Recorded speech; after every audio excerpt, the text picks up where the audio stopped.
ဒီညီလေးကဆိုရင်ကျွန်တော်တို့ဒီထိုင်းနိုင်ငံဖူကဲမြို့ကပေါ့နော်ကျွန်တော်ရဲ့ဒီ TikTok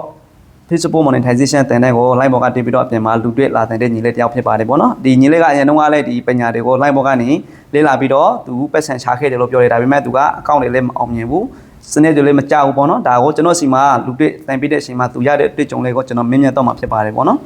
ညီလေးအနေနဲ့ပေါ့နော်အရင်တုန်းကညီလေးပြောတယ် line ပေါ်မှာအများကြီးရှာပြီးတော့လည်းလေ့လာခဲ့တာဒါပေမဲ့အခုကျွန်တော်ပြတယ်လို့မျိုးကိုပြတယ်လို့မျိုးညီလေးကဒီပညာရဲ့တွေကိုမရခဲ့ဘူးလို့ပြောတယ်ပေါ့နော်ဒီရဲ့အတွေ့အကြုံလေးကိုကျွန်တော်ကနေလေးညီလေးတိုင်ပြီးတော့တက်မြောက်တော့တဲ့အချိန်လေးကိုကျွန်တော်ကနေလေးဒီဗီဒီယိုကိုကြည့်နေတဲ့သူတွေပါတည်အောင်မျှဝေပေးပါလို့ပြောမှာဆိုအကိုနဲ့တွေ့တဲ့အချိန်မှာစာအနေဆုံးပြောမှာဆိုရင်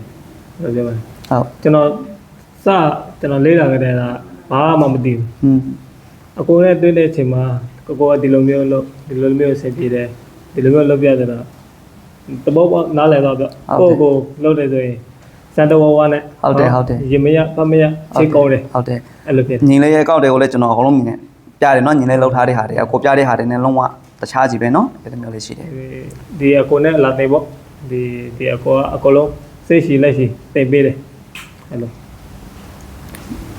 ဒါဖူကဲထိုင်းနိုင်ငံဖူကဲမြို့မှာရှိတယ်ဆိုရင်ဒီညီလေးလိုမျိုးကျွန်တော်စီမှာလူတွေ့လာတင်လို့ရတယ်ပေါ့နော်အခုကျွန်တော်ပြပေးနေတဲ့စနစ်ဟာဆိုရင်ဖုန်းလာကောင်းဖို့လိုတယ်ပေါ့နော်ဖုန်းမကောင်းရင်ကျွန်တော်လက်ခံပြီးတော့မပြပေးဘူးနော်ကျွန်တော်ကိုချိတ်ဆက်တဲ့သူတွေရှင်းသိမှာပါဖုန်းမကောင်းရင်ကျွန်တော်လက်ခံပြီးတော့ပြပေးဘူးဖုန်းကောင်းမှပဲကျွန်တော်တကယ်လက်ခံပြီးတော့ပြပေးတယ်ဖုန်းကောင်းမှပဲပတ်စံတကယ်ရတဲ့နေစနစ်တွေကိုလုပ်လို့ရတာမလို့ပေါ့နော်ဒါဆိုရင်ညီလေးအနေနဲ့ဒီအခုစနစ်တွေလည်းရတော့ပြီဆိုတော့ညီလေးကျင်းနေမှုတွေရှိလာပေါ့နော်ကျင်းနေမှုတွေရှိတယ်ဒါပေမဲ့ဒီကတော့ကိုစူးစမ်းအောင်ပေါ့စူးစမ်းပြီးပတ်စံလေးဝင်လာတဲ့အချိန်မှာဘယ်လိုတော့တက်သိပြရမှာလေဟုတ်တယ်ဒီကိုနဲ့တင်ကျင်တယ်ဆိုရင်ဖုတ်ကမျိုးဒီတလားဆောင်းနာမှာပဲဒီကိုဒီမှာစိတ်ချရွေးကြည့်အောင်လာတင်လို့ရတယ်ဟုတ်ကဲ့ကျေးဇူးတင်တယ်နော်ညီလေးဒီဗီဒီယိုမှာကျွန်တော်ဒီမျိုးတော့ comment လေးပေးလို့နော်ညီလေးလည်းကြိုးစားနော်ဟုတ်ကဲ့ဒါဆိုရင်ကျွန်တော်တို့နောက်ထပ်ဗီဒီယိုမှာတွေ့ကြပါမယ်ဗျာနော်ဟုတ်ကဲ့โอเค